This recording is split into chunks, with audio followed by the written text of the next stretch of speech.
এবারে কার উপরে ক্ষোভ ঝাড়লেন সোহানা সাবা? শোবিজের জনপ্রিয় মডেল ও অভিনেত্রী সোহানা সাবা। ছোট পর্দা, ওটিটি ও বড় পর্দায় সমান তালে অভিনয় করছেন তিনি। সামাজিক যোগাযোগ মাধ্যমেও সরব এই অভিনেত্রী।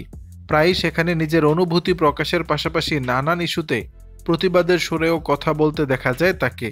এবার নেট মাধ্যমে ক্ষোভ ঝাড়লেন সাবা।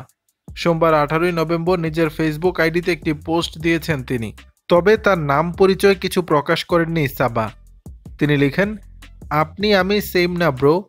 আপনি গত 15 বছরে সুবিধা পেতে চামচামিগুলো একসঙ্গে ডিলিট করতে পারবেন না বলে প্রোফাইল লক করে বসে আছেন।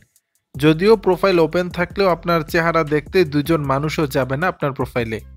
আর আমি আমার স্টোরিতে স্টিকার মারলে কে এটা জানার জন্য আপনার ঘুম হারাম হয়, অথবা আমার পোস্টে কেন কমেন্ট করতে দেয়া হচ্ছে না সেটা নিয়ে আপনার খুব রাগ। স্ট্যাটাসটি দেওয়ার পরই সাবার ভক্তদের মনে বাসা বেঁধেছে নানান প্রশ্ন। হঠাৎ কার উপরে খেপলেন অভিনেত্রী, আর কেনই বা এমন পোস্ট দিয়েছেন তিনি? এমন প্রশ্নের উত্তর জানতে মুখিয়ে রয়েছেন তারা। দর্শক, বিষয়টি নিয়ে আপনাদের মতামত জানাবেন নিচের কমেন্ট বক্সে।